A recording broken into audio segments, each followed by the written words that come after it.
Vita sy ny androany ny fifanarahana fiara-miasa eo amin'ny banky BOA Madagasikara sy ny eo anivon'ny polisy-pirenena mba ahazoan'ny polisy mahazo ny tolotra eo anivon'ity banky ity sy mahazo tombony amin'ny antsoina hoe taux d'intérêt ihany koa eo anivony mahakasika ny fampindramam-bola samihafa. Tadi-baovao avy hatrany irana amin'ny Claudia Rasolson Sary Tsiry Rakotoarson.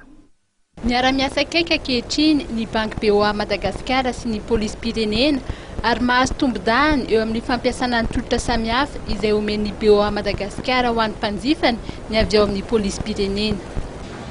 Alors, les techniciens des deux entités ont élaboré cette convention il y a déjà plusieurs semaines. Elle débouche sur la dotation d'un pacte fonctionnariat. Raha 2,7 ohatra ny zana-bola izay alaina amin'ny prêt immobilier akany, dia 10,9 izany ho an'ireo avy ao amin'ny polisy-pirenena. Nitondra teny fohy milaza ny mahazava-dehibe ity fifanarahana izay natao ity ny tale général ny polisy-pirenena ary nasiany teny ihany koa ny fepetra izay noraisina manoloana ny fandrombana banky izay mateti-pitranga.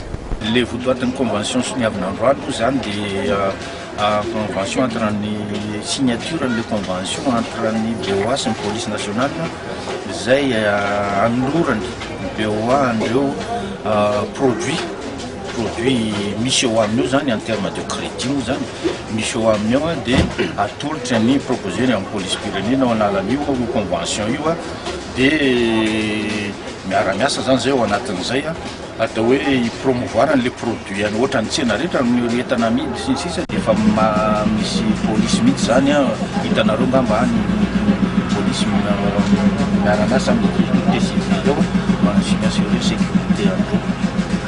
Io arakaraka le effectif eo am-pelantanana zany raindray tena miapetraka eo le olona arakaraka le menace raindray ataonay passage fréquent patrouille zany. Tsy mitombina ny filazana raha ny voalazan'ity farany fa ny polisy dia ambony karama mihoatra n'ireo mpiasa-panjakana hafa. Raha ny fantatra dia mbola misy ihany koa ireo polisy no tsy manana konty eny anivon'ny banky ka dia entan'izy ireo anokatra n'izany konty izany mba ahafahany mahazo tombotsoa amin'ireo tolotra samihafa raha tsy laza afa-tsy ny pacte fonctionnariat, ny prêt immobilier akany sy ny carte de visa tokana.